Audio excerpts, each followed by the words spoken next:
Ok.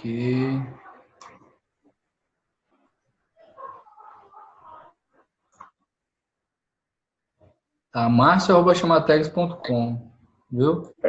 E no momento eu estou, de novo, aconteceu aqui, eu ainda não sei usar, estou acessando o meu. Vou passar a tela aqui, né?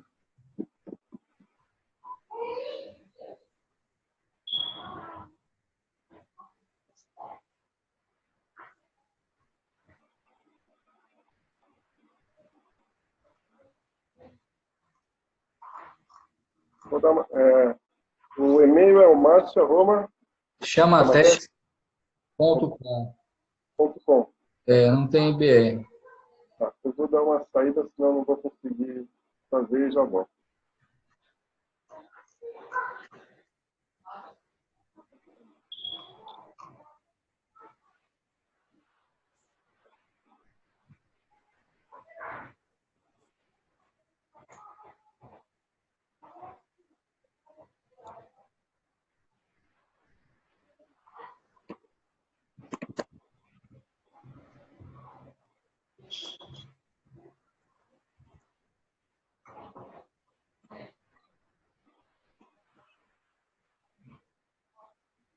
Esse aqui que é o programa que eu transmito lá.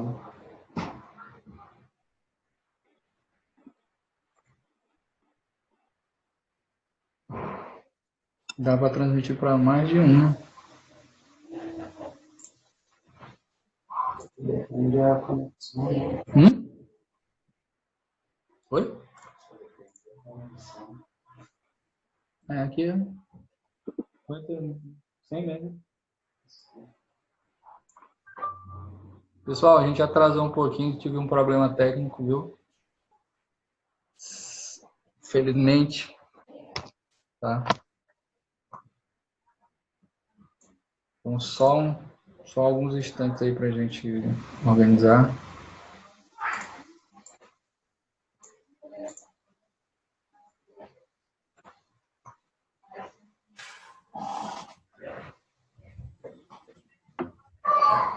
Eu vou fazer igual no VAR, hein? Vamos adicionar o tempo lá, hein?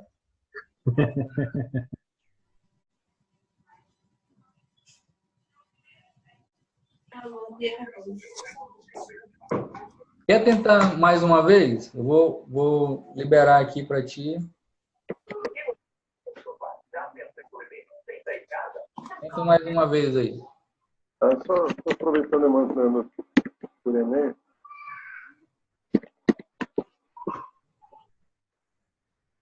Na verdade, eu compartilhei de novo a tela.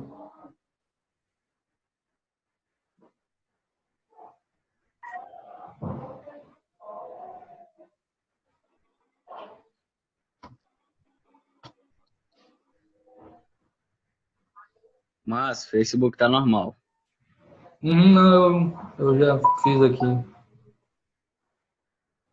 A gente estava com um problema aqui para espelhar a tela, que a gente entrou antes, espelhou normal, agora que não tá funcionando, entendeu?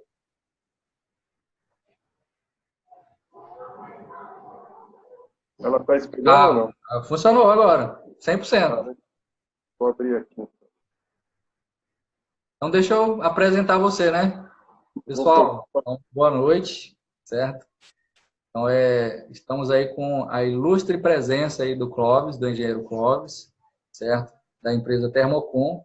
Ele também é especialista em proteção passiva, certo? Um parceiro nosso aí que a gente já trabalha há muitos anos, né? Ele atende muitas empresas no segmento de hidrelétricas, tá? E é isso aí, Clóvis, tá? É com você aí, seja bem-vindo. Pessoal, boa noite. Desculpa aí alguma falha, a primeira vez que vou fazer esse tipo de apresentação nesse formato, né? Qualquer coisa, interrompam, por favor. A voz está clara? Está tranquilo? Tá funcionando normal. Ela também, né? Então, pessoal, falar sobre proteção passiva contra incêndio, né? Que é a sigla PPCI, que é bem usual aqui no Brasil, né? Nós falando de proteção contra incêndio, ela se divide em essa Um pouquinho mais baixo, né? bem conhecida. Ela se divide em treinamento, detecção, extinção e contenção. Ela está em forma de pizza para mostrar que uma completa a outra, né? Elas não se substituem. Então, treinamento, por exemplo, que nós estamos fazendo agora, detecção, então, a detecção de fumaça, alarme, para alguma forma de prevenção. O combate em si, que é também bem conhecido, sprinklers, extintores, gás inerte, iluminação de salas, né, para extinguir o fogo. E o que nós vamos falar que é a contenção do incêndio, que seria a parte passiva. Ela é representada na forma de compartimentação, através de portas e paredes corta-fogo, selos resistentes ao fogo, damper corta-fogo. Ela também participa na parte de estruturas metálicas, que nós vamos ver, e na parte de CEMAR, que é controle de materiais utilizado na construção civil. Aí, compartimentação é igual à contenção de incêndio. Lembrando sempre que o incêndio, sempre que tem o risco de existir, nós não estamos falando de zerar a possibilidade, mas se ele acontecer, que ele fique contido no ponto de origem e que facilite o seu combate. Quanto menor o fogo, mais fácil ser combatido. Você manter as rotas de fuga seguras, por exemplo, escadas pressurizadas de um edifício, para você escapar não pelos elevadores, né? Ela tem que manter uma estabilidade estrutural. O edifício, o prédio, o local que está tendo incêndio, ele tem que estar preservado na estrutura enquanto está sendo combate, para que tenha a fuga das pessoas e que também o pessoal de combate, os bombeiros, entrem em segurança para combater o fogo sem cair sobre ele o edifício. Uma forma bem legal de explicar o que é uma compartimentação com essa foto antiga aqui, significa dividir a construção em partes menores. O que seria isso? Imagina que vocês têm uma indústria, um conceito básico muito usado aqui nas seguradoras. Tá? Você tem uma indústria e que você tem equipamentos, valores aí, definidos aí um valor X de cada lado. Então, você tem $1 milhão em equipamentos nessa parte da indústria e $1 milhão na outra. Se você não tiver a divisão de fogo, um possível incêndio aqui dentro, você perde tudo. O que está dentro no mesmo ambiente, quando o fogo se propaga, é tudo perdido. No momento que você divide, se você tem $2 milhões de equipamento numa indústria, por exemplo, você vai ter o seguro só de um, porque jamais o fogo haverá nos dois lados. A compartimentação, que na forma de parede aqui, esquemática, né? Ela vai fazer com que, se tiver um fogo desse lado, os equipamentos que estão desse lado não vão ser danificados. Se você perceber, o princípio da compartimentação, da segurança contra incêndio na parte de proteção passiva, ela é baseada nesse princípio aqui. Então, manter salas, painéis, como o Márcio falou que a gente mexe muito com hidrelétrica, né? Então, painéis elétricos, você pode ter 20 geradores. Se queimar um, tem 19. Você pode queimar um. Sem falar na parte de segurança humana, que é mais voltada até na construção civil. Então, compartimentar e dividir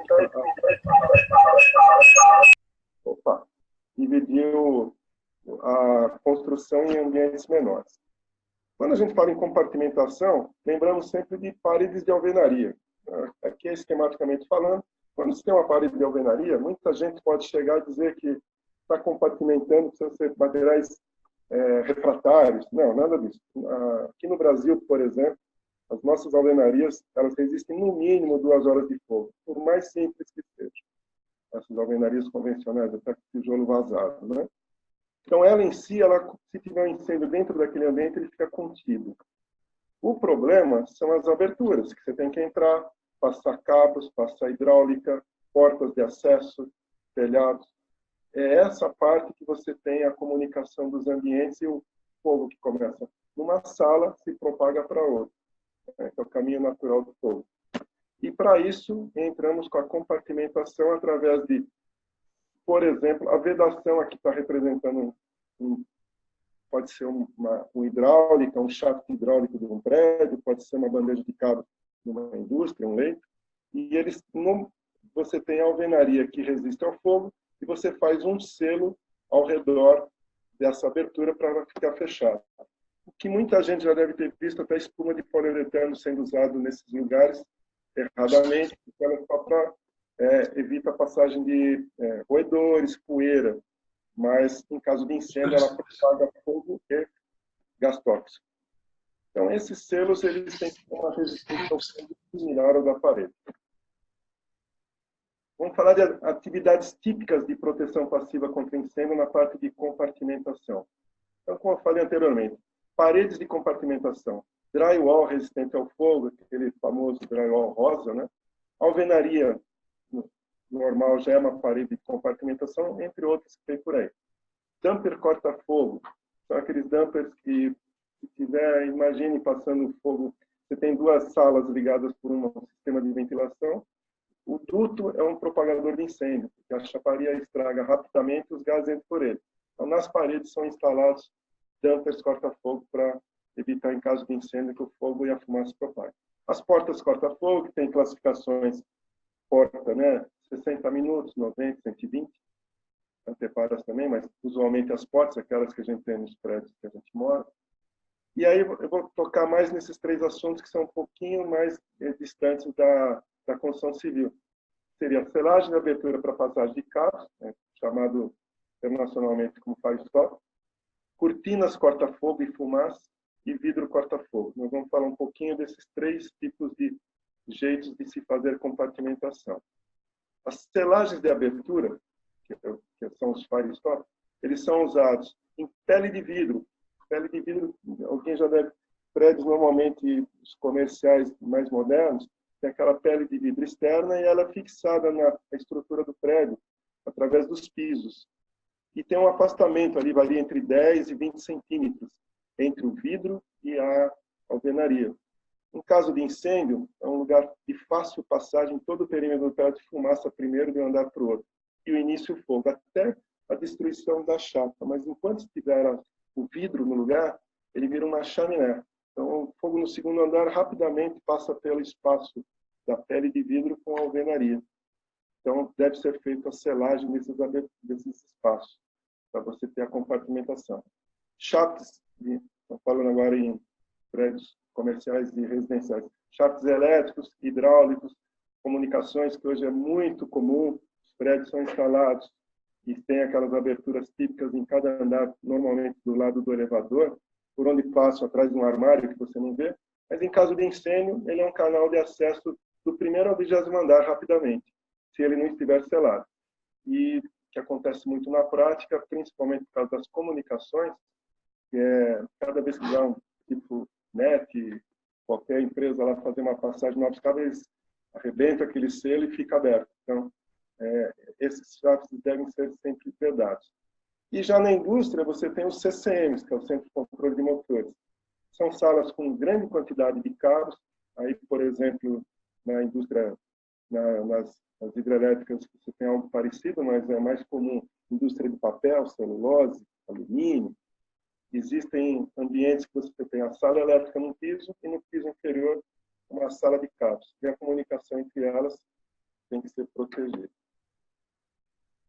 Como é que isso é feito? Como é que é feita essa selagem? Você tem alvenarias, não sei se está aparecendo o mouse aí para vocês, tem as alvenarias, né? A laje, por exemplo, e a abertura.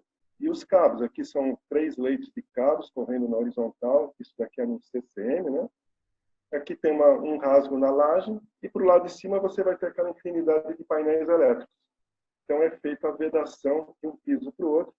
Se algo acontecer no piso de baixo, na parte de cima está protegido por pelo menos 2 horas.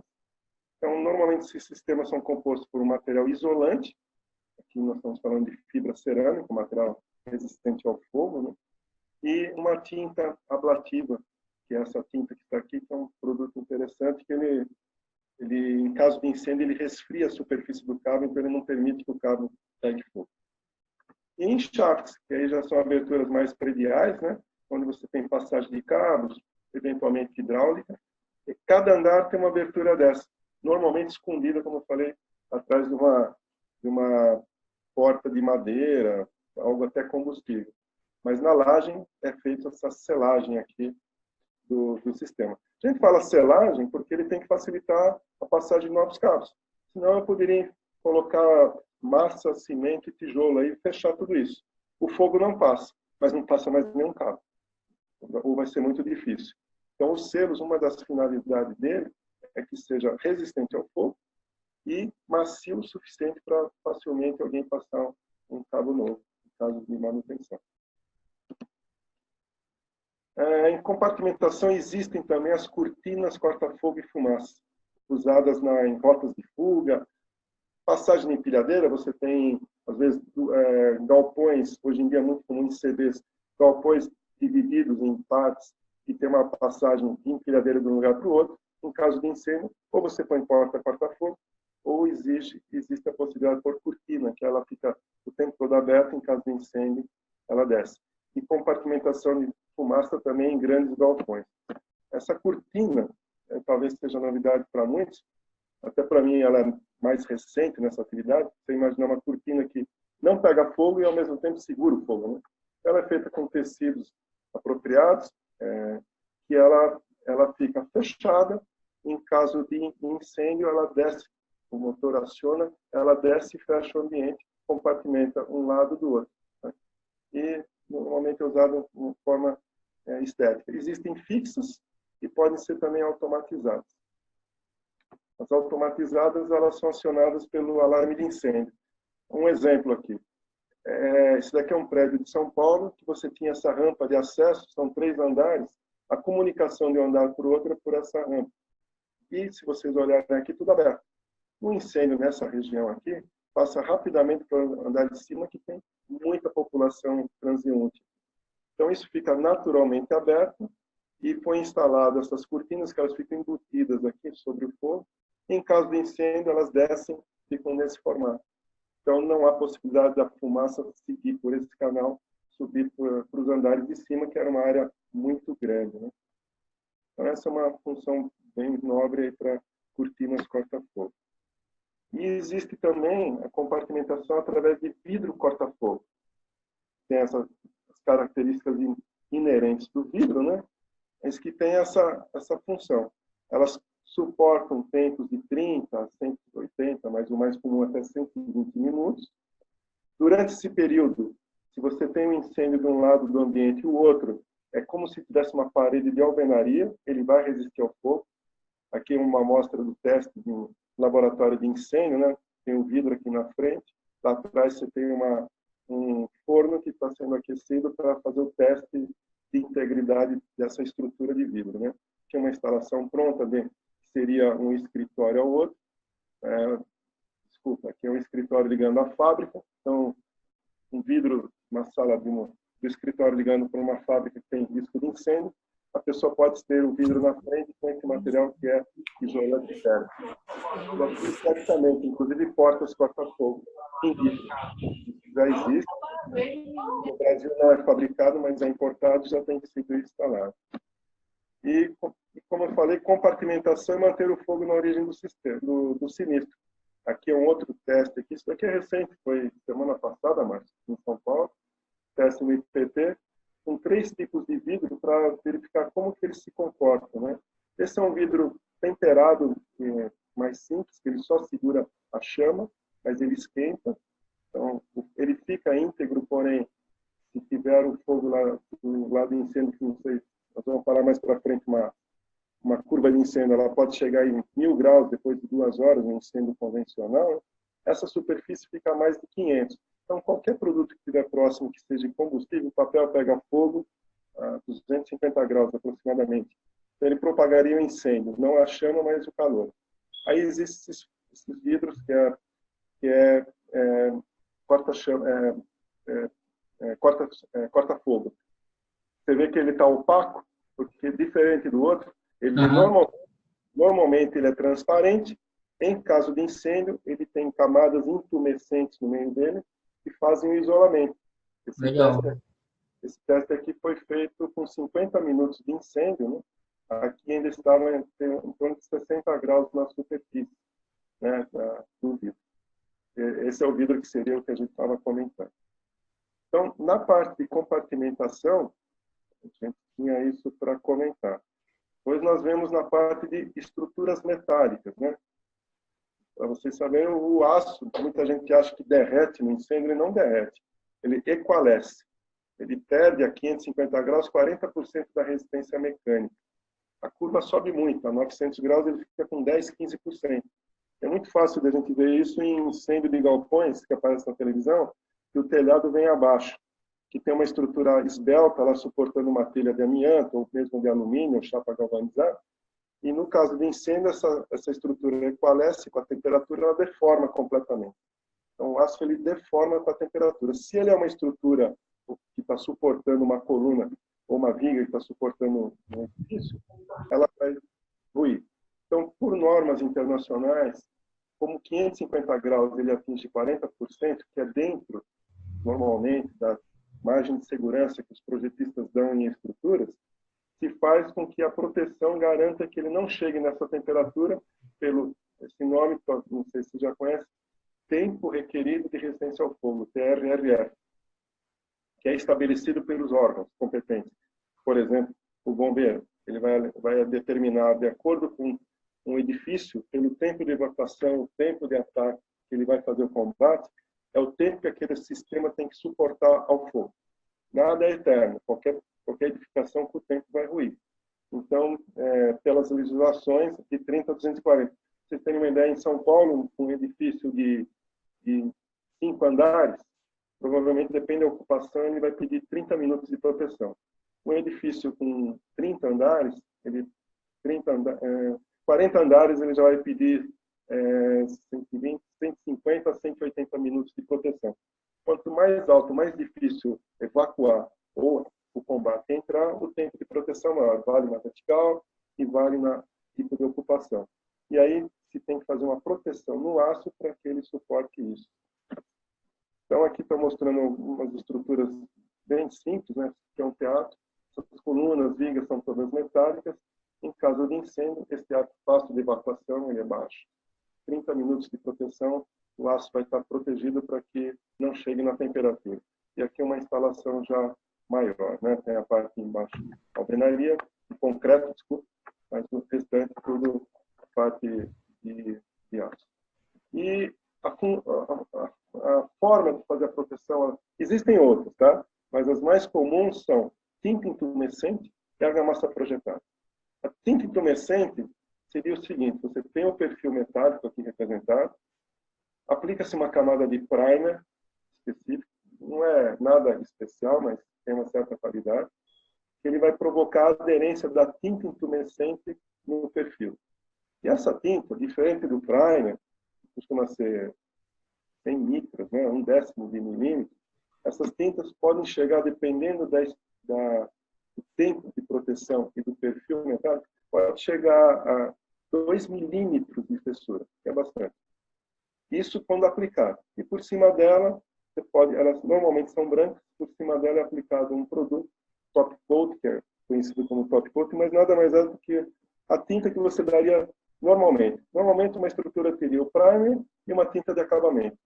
No caso da estrutura mecânica, tem o primer, a tinta protetora contra fogo e uma tinta de acabamento, se for em áreas externas, é obrigatória, interna, se você quiser proteger mecanicamente da pintura.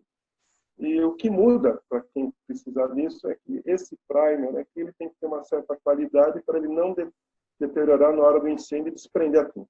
Então, os fabricantes de tinta aconselham um grande leque de produtos. Normalmente é só produto de boa qualidade, né? Nas boas lojas do ramo. A tinta, sim, a tinta é um produto especial, elas são importadas. Essa tinta, no momento que ela está lá, como vocês viram, vou até voltar as fotos, ela é normal. Você não vê, aqui está a tinta exposta. Ela não tem nenhum tipo de... tem que ser muito conhecedor para perceber que ela é uma tinta protetora. Ela tem um jeitinho mais de casca de laranja, assim, um pouquinho mais devido à espessura. Agora, depois que ela, em caso de incêndio, ela expande de 20 a 30 vezes. E ela forma uma camada isolante sobre o perfil. E essa camada que vai garantir a resistência do fogo combinada. Né? A outra forma de fazer é a argamassa projetada, muito comum no país que o Márcio está. Lá eles fazem tudo. Até na Disney, se vai passear lá, tudo que tem metal tem argamassa projetada. É um material que você só pode ser usado em áreas internas, não expostas. Então, mas se você estiver indo em algum lugar que o teto é preto e tem uma viga lá em cima, você provavelmente, se der uma olhada, você vai achar alguma coisa assim, um material rugoso que fica em cima do metal. Nos Estados Unidos é o que mais usa a argamassa projetada. A tinta intumescente é mais europeia. No Brasil tem as duas. Ele já diferente da tinta, você já aplica uma camada sobre a estrutura metálica, ela já forma a espessura correta e ela fica lá. Alguém é de São Paulo aqui, que eu estou falando? Tem muita gente em São Paulo. Então, eu vou dar um exemplo típico que você encontra uma amostra, aeroporto de Congonhas no estacionamento. Lá as colunas são em tinta intumescente, porque ela é resistente mecanicamente, e as vigas são em argamassa projetada. Lá eu falo que é um bom mostruário, porque você tem os dois tipos lá. Aonde você tem contato mecânico é tinta, onde fica só a vista, né? Não tem acesso, não tem água, aí sim a argamassa projetada. Ela é mais econômica em preço do que a tinta. E a tinta dá melhor acabamento do que ela. Por isso que são produtos que se completam, assim, depende da arquitetura. A outra atividade que eu comentei é o SEMAR, né? Que são materiais de acabamento e revestimento. E controle de materiais de acabamento e revestimento.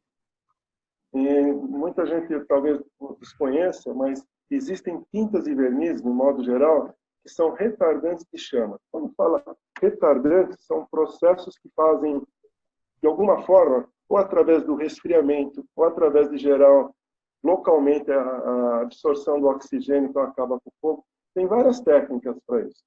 Mas a finalidade é transformar materiais normalmente combustíveis, né? Madeira, carpete, tecidos, cortinas, né? espuma isolante acústico, né? Muito conhecido aí, no caso lá do sul, lonas, né, de galpões. Esses produtos são normalmente combustíveis. Alguns já estão saindo de fábrica com esses materiais aplicados e outros são aplicados no local. Então, para cada tipo de superfície existe um produto específico. Pode ser madeira com verniz, madeira pintada, tem os carpetes. Então, são aplicados produtos que, se tiver um princípio de incêndio, vamos imaginar, cai um cigarro, e ele provocaria um incêndio no carpete. Esse produto, ele inibe, ele não deixa pegar, e se acontecer de pegar num ponto, a lateral dele extingue o fogo. Então, não deixa propagar. Hoje em dia, está muito bem cuidado essa parte aqui no estado de São Paulo de especificações desses materiais em todos os teatros, muitos já hoje, vocês têm uma ideia, o poltrona, além do carpete e cortina, tudo que você tem, a parte acústica, né, que são muitos materiais. Normalmente o que é bom acusticamente é leve e fácil de queimar, né? É um contraponto. Então existem materiais para todos os tipos de acabamento hoje, até piso laminado. Não é bem a área que eu atuo, é mais uma colega minha que atua nessa parte, mas aplicação bem grande nesse sentido. Vamos falar agora, para você chegar nessas aplicações que nós falamos, o importante é o quê? Diferente de um projeto geral, a parte de proteção passiva contra incêndio ela tem que ser toda testada. Então, quando a gente diz que o produto é bom para ser feito aquilo, a vedação com aquela camada é suficiente para segurar o fogo por 2 horas, não é um cálculo teórico. Pode até partir desse princípio, mas tudo tem que ser feito em laboratório. Aí nos Estados Unidos, muito comum a UL, né, Underwrites, e a FM, que é uma seguradora e, ao mesmo tempo, é uma empresa certificadora de sistemas, como a UL. A Global Risk é uma empresa, por exemplo, que é de uma consultoria de seguros, na verdade. A própria BNT tem uma norma muito forte para proteção contra incêndio em subestações elétricas, que agora no Brasil ela foi atualizada em 2014. Todos esses sistemas têm que passar por certificações para garantir que aquilo funcione. Então, tudo que nós falamos até agora, existe um certificado do produto, ele é adequado, existe um certificado do sistema. Quando eu falo do sistema, é o seguinte: nós falamos atrás que uma manta cerâmica resistente ao fogo. Eu coloco ela numa vedação para proteger do fogo. Mas e se eu seguro ela com uma caixa de alumínio?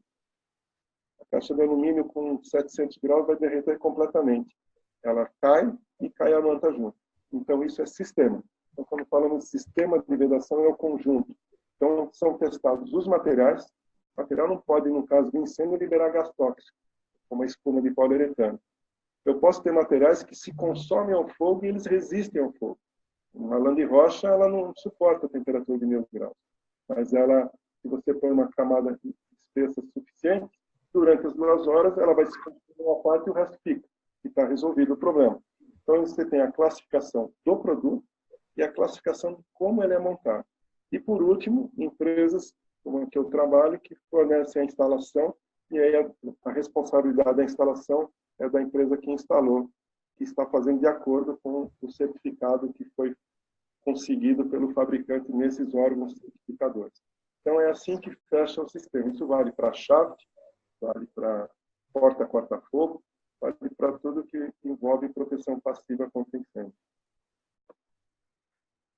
Como eu falei, quando se faz um teste no laboratório, existe um negócio chamado fogo padrão, STM 814. Ela é um fogo que é válido, considerado em qualquer teste comparativo no mundo. Ao longo dos anos, isso já vem, essa curva tem mais de 100 anos de estudo. Então, eles foram estudando, ano a ano, como é que se comporta um incêndio na sua maioria, vão plotando, e aí se cria uma curva que ela vai melhorando ao longo do tempo, mas atualmente é essa que vale. E você, em 5 minutos, chega na temperatura na sala, quando o fogo começou no ambiente, e 540 graus, aqui está traduzido de graus Fahrenheit. Então, você chega em 540 graus em 5 minutos, em 1 hora já está em 930, aí ela começa a diminuir. Quem mexe com fornos industriais de combustão, a gente chega em temperatura em fornos de 1.300, 1.400 graus. O incêndio, não.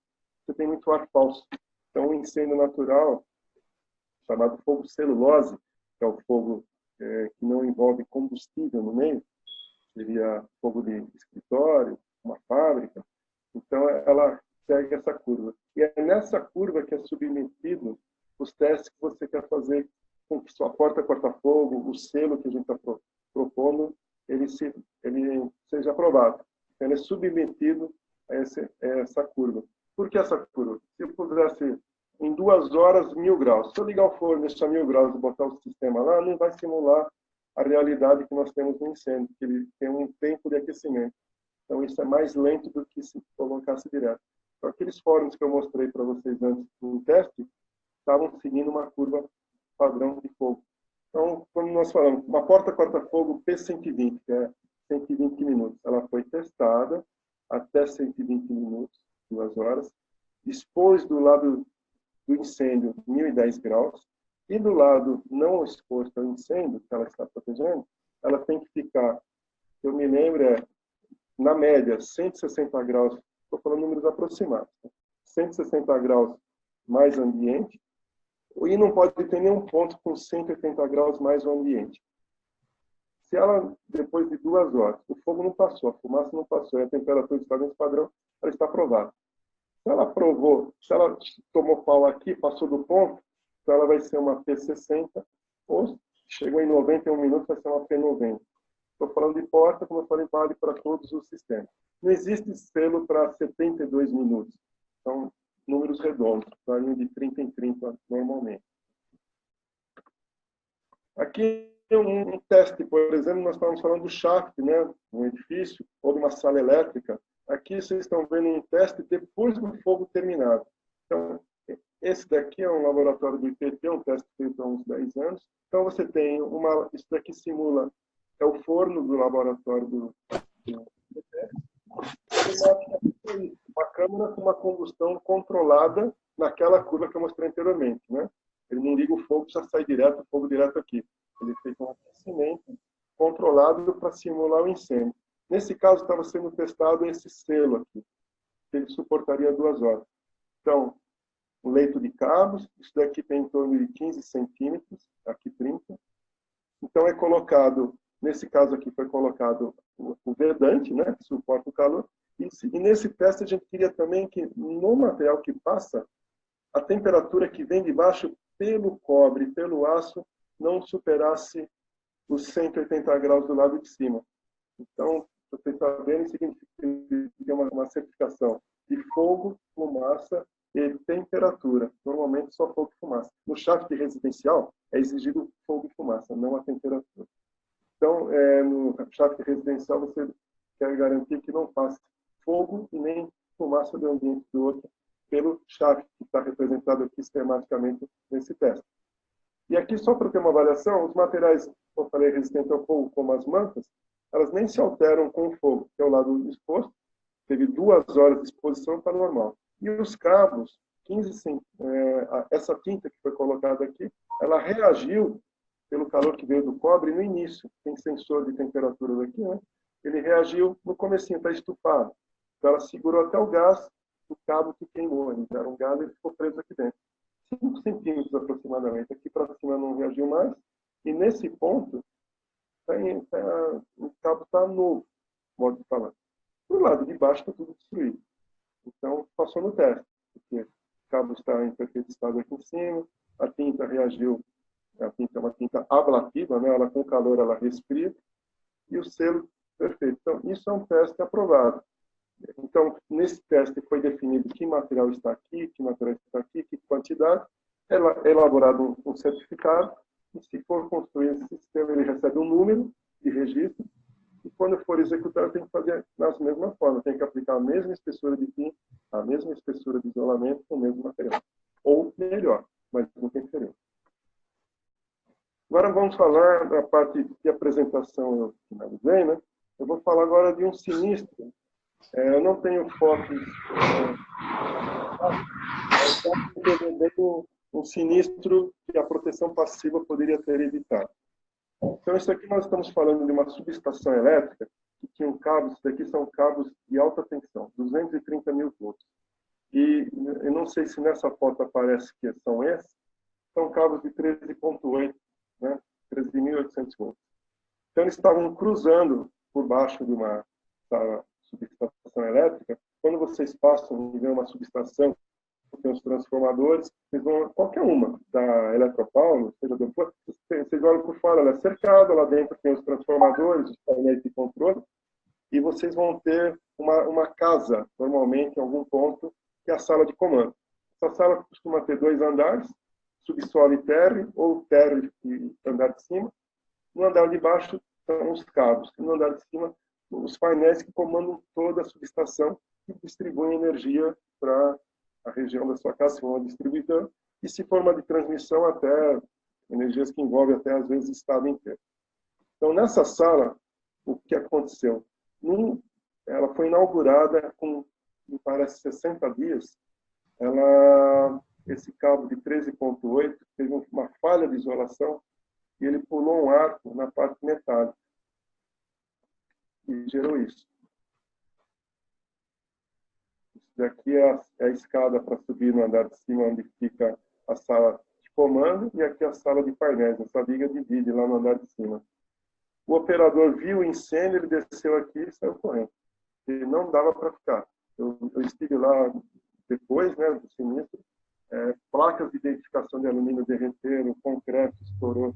Foram quase 2 horas de incêndio. Pode ver que não sobrou nada. No porão, certo? Onde foi o incêndio. E aí nós vamos falar da compartimentação. Porão, voltando aqui, essas aberturas, é por onde, dá para ver um pedaço dos cabos ainda, é por onde eles iam para o andar de cima alimentar os painéis, que eram esses. O fogo entrou por dentro dos painéis e incendiou a sala de cima. Aí em cima, que eu saiba, não chegou a incendiar, mas destruiu todos os painéis. E aqui dá para ver a fumaça, né?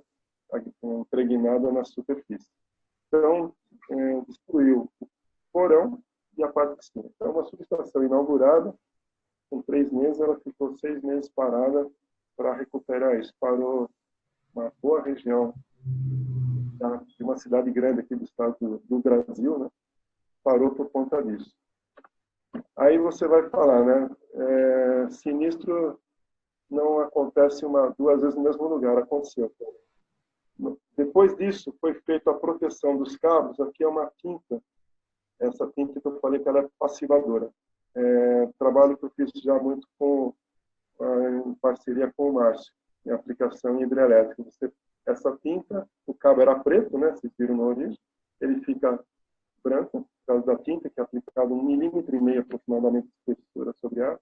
Em caso de incêndio, por qualquer motivo, a tinta ela tem uma água aprisionada dentro dela, uma água química. Essa tinta é base água.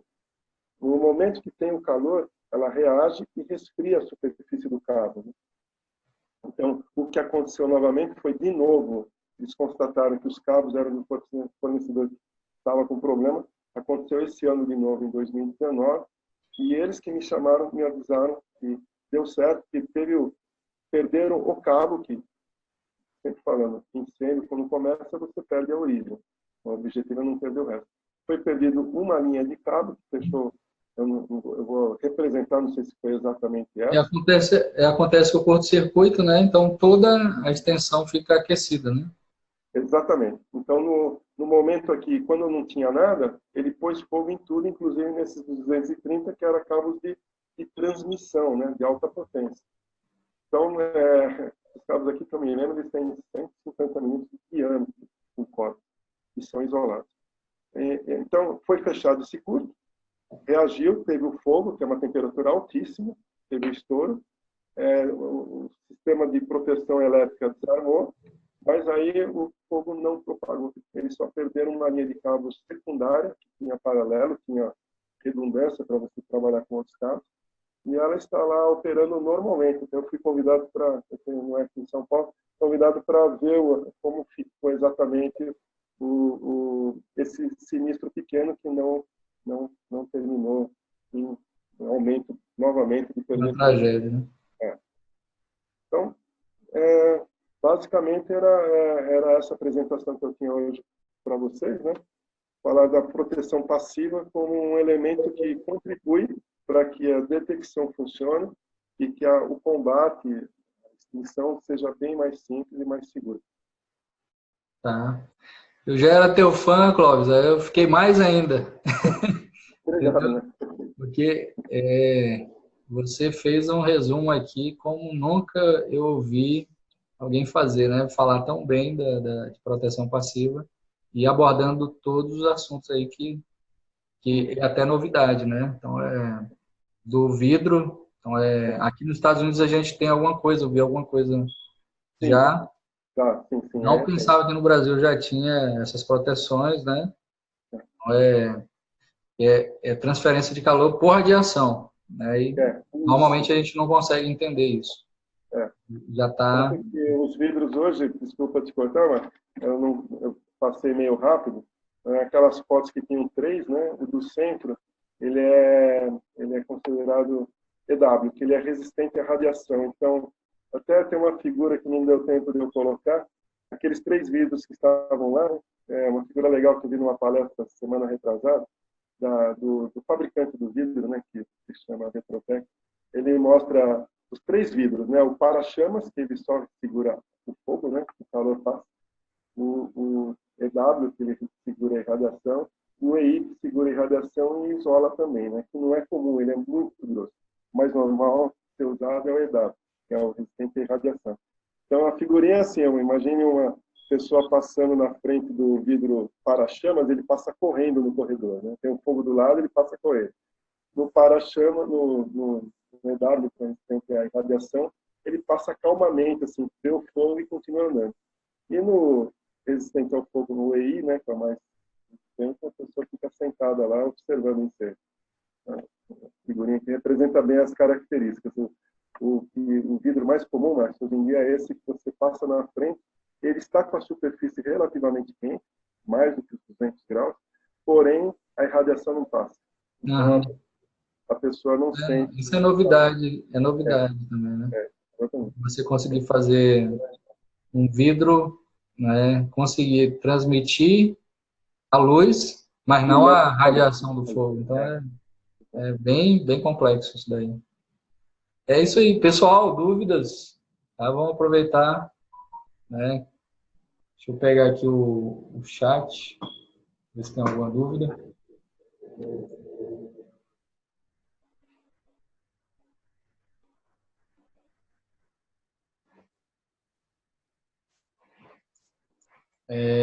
A gente que é projetista, né? Para mim, eu demorei bastante para pegar alguma necessidade de proteção passiva, né? Em 20 anos de experiência, depois de 10 anos, eu fui achar alguma necessidade de proteção passiva, né? E também as normas ainda não cobravam tanta coisa, né? Então, Isso que eu compartimentação queria falar, horizontal e vertical já não tem 10 anos aí que a gente vê, né, alguém cobrar. né? E segurança estrutural também, às vezes até o código cobra, né, e o bombeiro do estado não sabe como fazer a proteção, então, né, nem cobra também.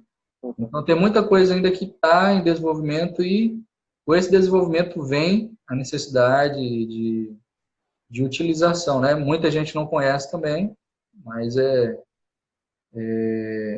muito importante essa Para quem é proteção, né? projetista, eu recomendo, não tenho o link aqui, mas pela internet vocês conseguem fácil, é o do Corpo de Bombeiros, né, de São Paulo, são as ITs, então é a Instrução Técnica.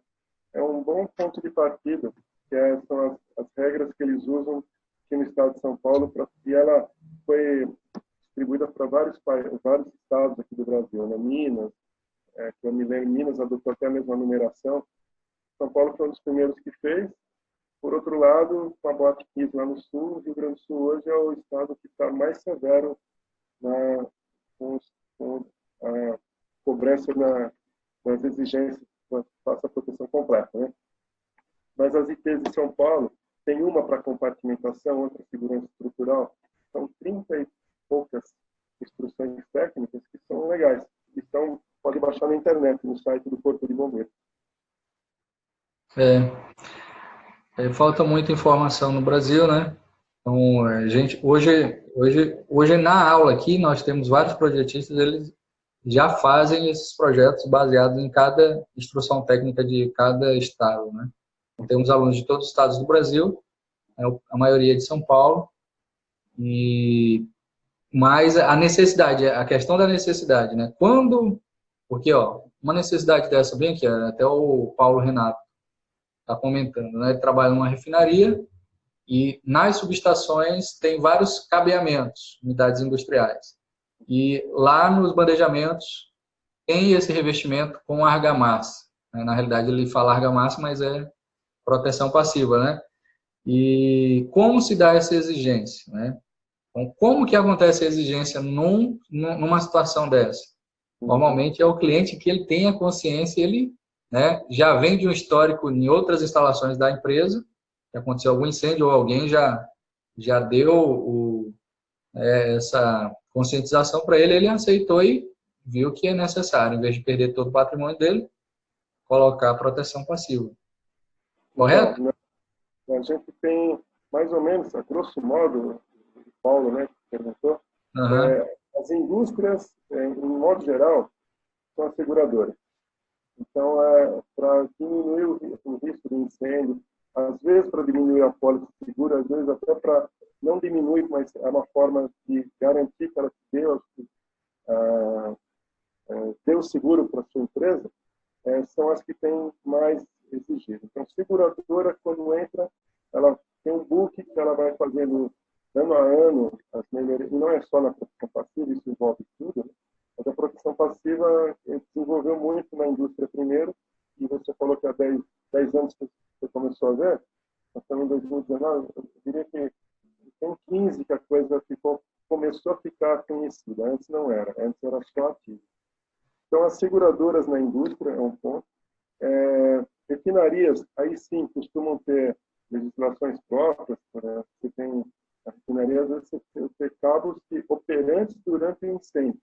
Então, não sei se o Paulo já viu, você passa em lugares, você tem o leito envolvido com material luminoso, que dentro tem uma fibra cerâmica que segura o fogo no caso de incêndio. Ou tintas. Tem uma tinta específica, não é essa, que eu mostro aqui, é uma outra que também dão essa garantia. Mas aí já é procedimento de refinaria. Indústria em geral, seguradora. Em residência, normas do bombeiro. É o que determina hoje o que vai ser feito. Não que seja, mas é o que determina. E nas grandes multinacionais, ou vem de fora, a seguradora, quando ela ela é a mesma. Hoje em dia é tudo globalizado, né? As empresas elas fazem tudo um padrão. Proteção passiva não é linear. Então, chega a ter, cada empresa tem uma cultura própria. Então, uma se preocupa mais com ela já teve riscos no passado, já teve acontecimentos que determinam o que ela vai fazer mais do que outros. Esse caso que eu mostrei aqui do sinistro, eles não tinham o hábito de fazerem subestações só nas hidrelétricas. Depois desse evento, aí passou a fazer nas subestações. Porque a subestação é mais difícil acontecer na coisa hidrelétrica, é mais fácil. Então, funciona meio assim, que é Paulo, né? Paulo, é isso aí. Marcelo? Não entendi aqui, Marcelo. Deixa eu ver aqui. O pessoal não está perguntando, não. Ah, tem uma pergunta. O vidro já está sendo comercializado? E aí, Já. Ele funciona assim. Onde se fizeram os testes?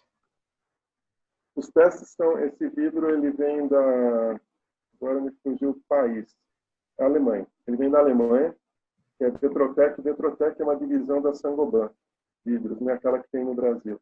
Mas o vidro, inclusive o brasileiro que trabalha representando, ele é funcionário também da Saint-Gobain. Então o vidro vem de fora, assim como o caixilho, que eu não comentei, mas o caixilho é tão importante quanto o vidro, né? Não adianta o vidro segurar o calor, o caixilho metálico destruir tudo. Não foi aprovado também. Então, o vidro ele vem pronto. Como é que é feito? Existe uma empresa que eu conheço aqui no Brasil chamada CKC, que é a representante dos vidros. Então, ela é parceira nossa, nós fazemos a instalação e eles fornecem os vidros. Então, como é que é feito? Determina-se qual a área que você quer ter o vidro, fazemos um levantamento, pode ser feito por e-mail mesmo. Dimensão do vidro qual que é, se vai ter porta, se é vidro externo, interno, qual tipo de proteção.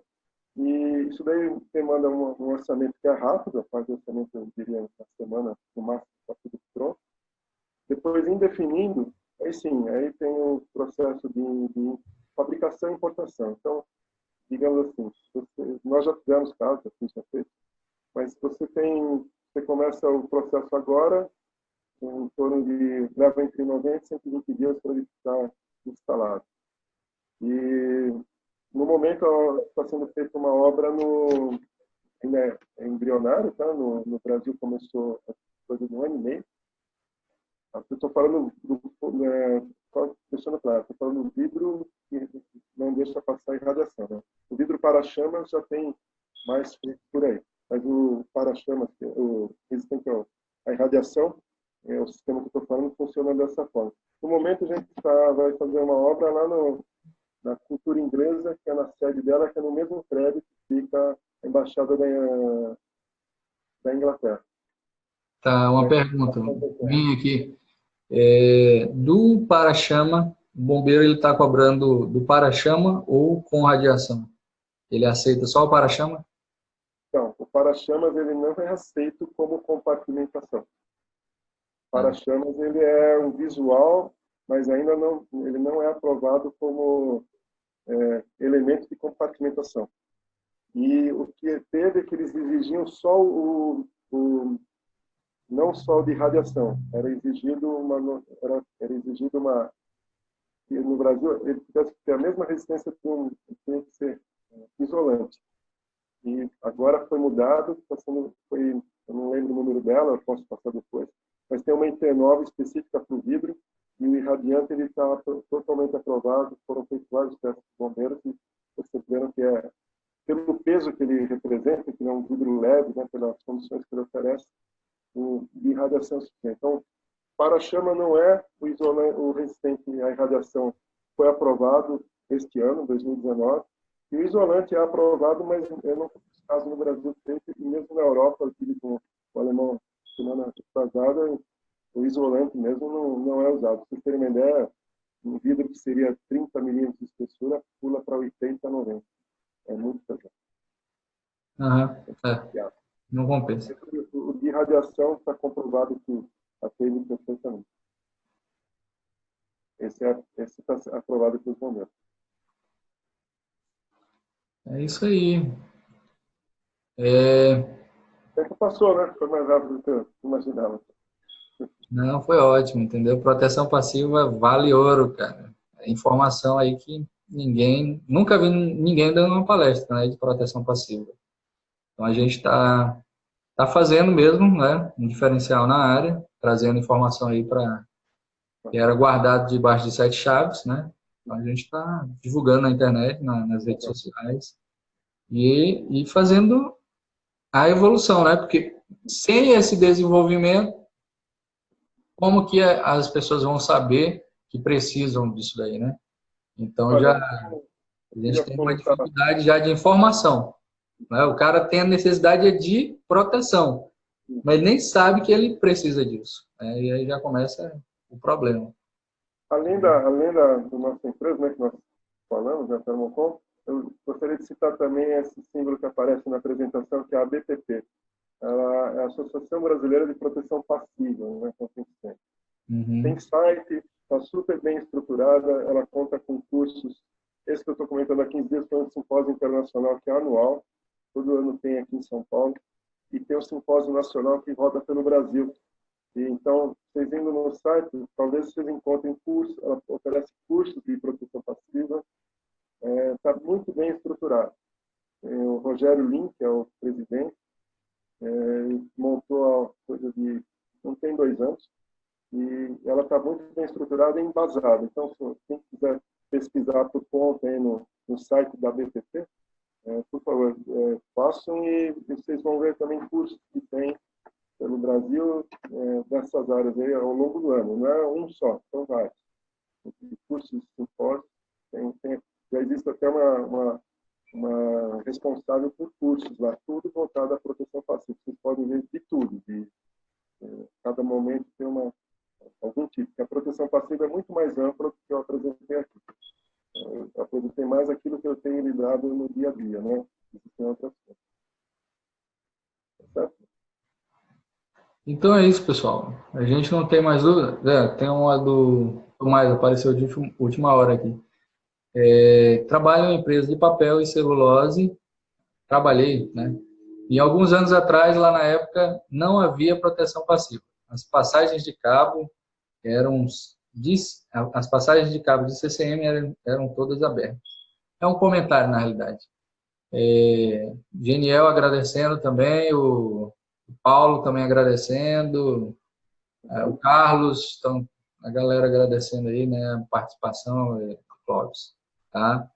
E deixa o teu contato aí para quem precisar, certo? Monta aí, Contato aqui, não sei se é possível pegar, né? Está na tela aí, não sei se está se vendo, né? Tem o meu celular exato também, você tem os nossos, né?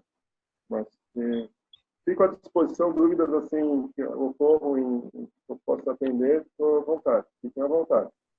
Eu peço desculpa, primeira vez que eu faço assim uma apresentação olhando só para o meu computador, que tem atrás, então se falhou alguma coisa aí, me desculpe. Mas, melhor, né? Melhor do que na frente de muitas pessoas. Pelo menos, Essa é a facilidade da tecnologia que oferece para a gente, entendeu? Então, legal. Clóvis, eu agradeço, entendeu? Eu agradeço mesmo a parceria, né? Tá, pessoal? É um dos grandes parceiros que a gente tem aí há mais de 10 anos, tá? Protegeu aí a usina de Tucuruí, a de Belo Monte também, né? Belo Monte também. Belo Monte também. Então, realmente é das maiores empresas na área de proteção passiva, tá? Super recomendável. E se vocês tiverem interesse, entre em contato com ele, tá? E tamo junto, beleza? Vou encerrar aqui então, tá? Obrigado mais uma vez, obrigado pessoal, boa noite. Boa noite a todos.